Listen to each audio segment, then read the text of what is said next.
Assalamualaikum warahmatullahi wabarakatuh. Nama saya Gies Muhammad. Kami dari kelompok 11 ingin mempresentasikan konsep-konsep dasar olahraga, pengertian olahraga, dan ketentuan penipuan dalam olahraga. Konsep dasar olahraga. Konsep dasar olahraga meliputi bermain, pendidikan jasmani, olahraga, rekreasi, dan juga tari. Kita mulai dari bermain. Bermain merupakan aktivitas yang dilakukan secara bebas dan sukarela. Motif bermain anak-anak adalah dorongan naluri untuk merangsang perkembangan fisik dan juga mental. Untuk orang dewasa, bermain sebagai salah satu kebutuhan yang dilaksanakan tanpa paksaan.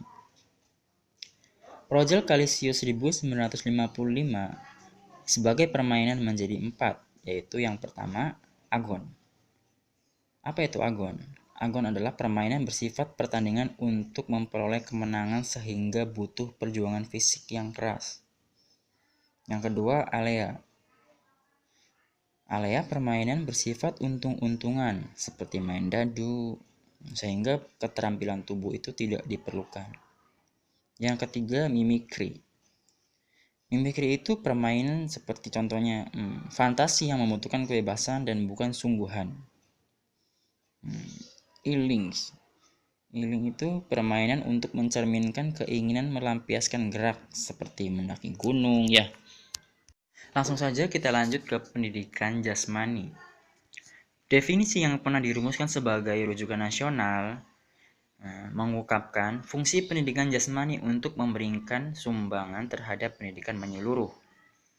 Pendidikan jasmani adalah bagian internal dari pendidikan melalui aktivitas jasmani yang bertujuan untuk meningkatkan individu secara organik, neuroskuler, atau intelektual. Konsep pendidikan jasmani fokus pada proses sosialisasi atau perbudayaan via aktivitas jasmani, permainan, dan atau olahraga. Kemudian olahraga. Olahraga adalah proses sistematik yang berupa segala kegiatan atau usaha yang dapat mendorong, mengembangkan, dan membina potensi-potensi jasmaniah dan rohaniah seseorang sebagai perorangan atau anggota masyarakat dalam bentuk permainan, perlombaan, pertandingan, dan kegiatan jasmani yang insentif untuk memperoleh rekreasi dan prestasi. Puncak dalam rangka pembentukan manusia Indonesia seutuhnya yang berkualitas berdasarkan Pancasila. Kemudian kita lanjut ke rekreasi. Rekreasi. Pendekatan kata untuk memahami istilah rekreasi adalah berdasarkan istilah leisure atau berarti free time, waktu luang, yang digunakan di Inggris dan di Amerika Utara, yang berasal dari bahasa Latin, licere yang berarti diizinkan. Kemudian kita lanjut ke tari. Olahraga banyak mengandung unsur keindahan, seperti juga terhadap dalam senam, loncat indah, dan figura skating. Ditinjau dari aspek penerangan keterampilan yang memerlukan kualitas kondisi fisik yang prima, tari bisa masuk dalam tapal batas kegiatan olahraga. Kemudian kita lanjut ke pengertian olahraga. Pendidikan jasmani dan olahraga merupakan bagian yang tidak terpisahkan dari pendidikan umum. Tujuannya adalah untuk membantu anak agar tumbuh dan berkembang secara wajar, sesuai dengan tujuan pendidikan nasional, yaitu menjadi manusia seutuhnya. Olahraga adalah kegiatan pelatihan jasmani, yaitu kegiatan jasmani untuk memperkaya dan meningkatkan kemampuan dan keterampilan gerak dasar maupun gerak keterampilan. Olahraga adalah kegiatan fisik manusia yang berpengaruh terhadap kepribadian pelakunya. Kegiatan yang menurut kegiatan fisik tertentu untuk menggunakan tubuh secara menyeluruh dalam bentuk permainan atau pertandingan atau perlombaan. Selanjutnya definisi etika olahraga. Etika olahraga sebagai etika terapan dalam kegiatan olahraga, koordinasi prinsip-prinsip moral dan norma-norma hubungan etika, dan esensinya adalah kombinasi organik, pengembangan olahraga dan etika untuk meningkatkan standar olahraga dalam mempromosikan manusia putaran pembangunan. Dalam kondisi ekonomi pasar, dalam proses globalisasi ekonomi, industri olahraga tidak hanya aspek ekonomi persaingan, namun juga tantangan budaya bisnis dan etika. Humaniora olahraga budaya, interpretasi buku Tong Zhanggang yang menggambarkan hubungan antara budaya olahraga dan ekonomi, juga disebut etika olahraga. Bahkan di depan para sarjana telah mulai mengeksplorasi masalah etika yang terjadi di bidang ekonomi olahraga dan telah mencapai hasil tertentu. Secara sederhana, etika olahraga adalah penekanan pada hukum olahraga dan norma-norma hubungan sosial. Adalah inti dari sportif, lebih objektif dan abstrak. Sportif. Apa itu sportif? Sportif adalah sifat individu, persyaratan untuk berpartisipasi dalam olahraga, etika olahraga. Umumnya untuk spesifikasi berlatih tingkat dan tingkat Marco. Karena itu, masalah etika dan ekonomi olahraga di kedua etika institut olahraga menganalisis dan memecahkan masalah institut etika ekonomi untuk menghadap masalah yang muncul. Ya, kita lanjut. Melestarikan sporting, nilai dan etika.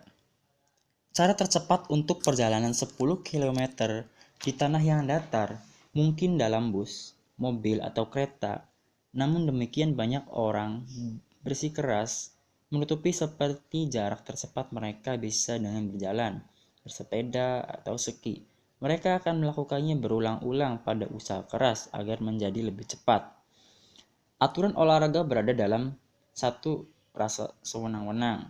Mengapa permainan diizinkan untuk menggunakan kaki, mereka dan torsos, tapi tidak tangan atau lengan, kecuali kiper? Mengapa tidak memungkinkan permainan untuk menggunakan setiap bagian dari tubuh mereka untuk mendapatkan bola ke tujuan? Orang dapat membuat dan melakukan alternatif olahraga bola tangan seperti namanya secara eksplisit mendorong atlet untuk menggunakan tangan mereka untuk mencetak gol.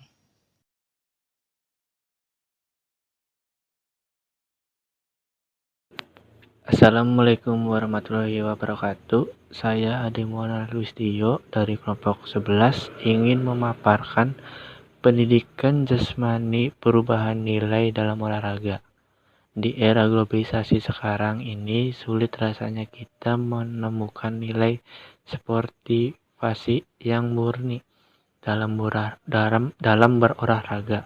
Hal ini dapat kita lihat dari banyaknya kejadian yang mencederai kemurnian fair play dalam olahraga. Selain itu, supporter tim yang selalu fanatik juga sering menimbulkan konflik di luar area permainan. Hal ini juga dapat mencederai nama olahraga sebagai pemersatu bangsa, suku, agama, dan budaya yang sebaliknya adalah bentrok yang terjadi. Perubahan nilai isu penipuan dalam olahraga. Sprint tentang kegiatan olahraga dalam permainan merupakan usaha untuk menipu wasit atau lawan seseorang dengan sukses. Tesis yang diajukan di sini adalah bahwa penipuan dalam olahraga dan permainan tidak sederhana, merupakan peristiwa atau kejadian yang rumit. Penipuan dapat dianalisis setidak-tidaknya ke dalam dua jenis atau tipe, yaitu poin pertama, siasat penipuan, poin kedua, ketentuan penipuan. Ya, terima kasih. Itulah pemaparan dari saya. Langsung saja yang terakhir akan dibacakan oleh Muhammad Lingga. Bismillahirrahmanirrahim. Assalamualaikum warahmatullahi wabarakatuh. Nama saya Muhammad Lingga dari Prodi PJKR kelas 1C. Ingin menjelaskan sedikit tentang siasat penipuan. Siasat penipuan deception terjadi ketika seseorang atlet menipu lawannya ke dalam suatu pemikiran.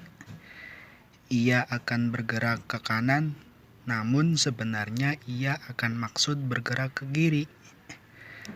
Bahwa ia akan memukul ban dalam softball atau baseball ketika ia bermaksud untuk memikul line drive.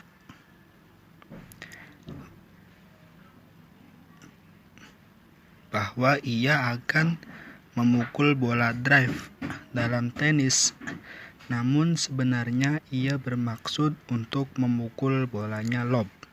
Contoh jenis penipuan ini merupakan kejadian-kejadian yang sering terjadi dalam olahraga dan permainan. Dan di sini tidak perlu dipersoalkan atau diperumit. Ketentuan dalam penipuan. Ketentuan penipuan terjadi ketika seseorang telah berjanji turut serta dalam satu jenis kegiatan dan kemudian secara sengaja terlibat dalam jenis kegiatan lain. Contoh jenis penipuan ini mungkin terjadi jika seseorang menandatangani kontrak untuk mengejar ilmu pengetahuan politik. Jadi dalam permainan olahraga itu tidak dilarang adanya penipuan. Misalnya dalam sepak bola juga ada yang namanya penipuan. Nah, misalnya seorang penendang penalti, dia memberi arahan ke kanan, tapi malah menendang ke kiri. Nah, ini penipuan yang diperbolehkan. Sekian dari saya. Assalamualaikum warahmatullahi wabarakatuh.